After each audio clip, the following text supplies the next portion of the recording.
Hi, this is Beth Ostin, and I'm a Title I math teacher for Educational Services of Lake Erie West. I wanted to talk to you today about how encouraged I am by what has happened in the area of reading. We have truly a wealth of information and research about reading and helping students become proficient by the third grade. We now know that phonemic awareness is the first step even before they learn phonetics in school. They have to know the sound manipulation, rhyming words, and then that provides the good basis for phonemic instruction. They need to be able to read fluently to have good comprehension. There's this wealth of data surrounding reading that we have done a wonderful job implementing as educators. For students who aren't on track for reading, we start assessing them all the way in kindergarten to find out if they're going to be on track for the third grade reading guarantee.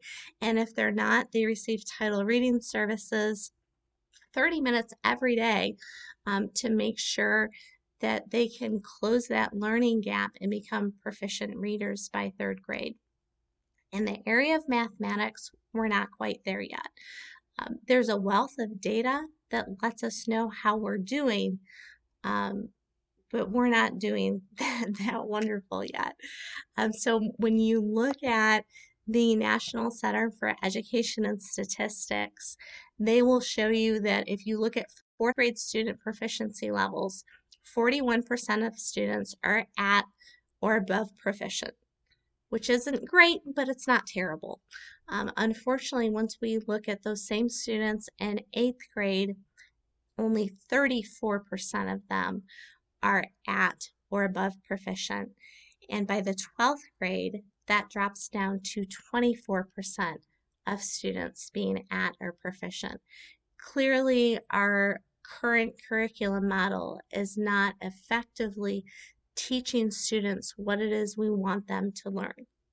This is our first indication that we are in need of curricular reform, similar to what we went through with reading. There's two things that they've really identified as being predictors for student success. The first predictor is math fact fluency.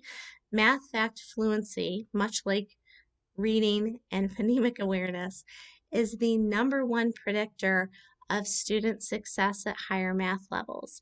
And yet, most of our students don't know their math facts. So one of the first interventions that need to be made in any curriculum reform is to improve math fact fluency for students. The research shows that this frees up their working memory so that they can focus on higher level learning and be able to use those computational strategies effectively to find common denominators to solve algebraic equations. If they don't have the fact fluency, it it's not impossible, but it's definitely difficult to obtain the right answer consistently. So the second bit of research that is driving curriculum reform right now is closing knowledge gaps. So math fact fluency is just one of those gaps, but there's other gaps in learning as well. And Common Core has done a great job of providing a vertical progression of skills that students need. However, what we don't have on the curriculum side is a way to fill in those gaps or have the curricular support to address the missing prior grade level knowledge and content. One of the most difficult things in making the fix is finding the time to go back and cover prior grade level skills. So some people have done some wonderful research about doubling up instructional time for math. And when they double up instructional time for math, they are able to go back and fill in those learning gaps and have a long-term sustainable growth for the individual student. And when you look at um, comprehensive tests like the MAP test with the measures of academic progress that test over multiple grade bands, you can actually see a wonderful uptrend or linear growth in the student when they have that solid foundation.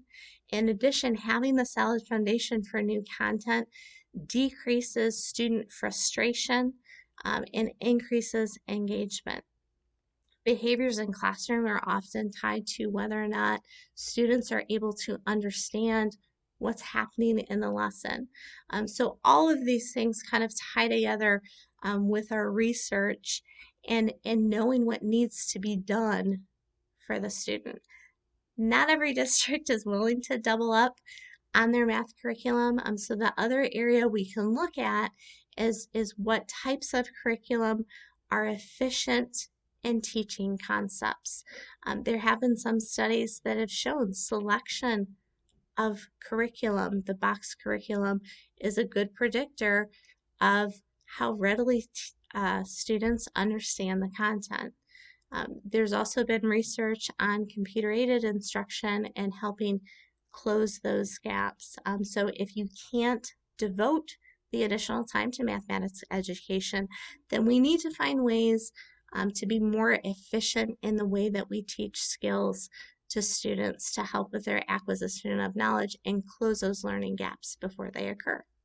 Thank you very much, and I hope you enjoyed the presentation.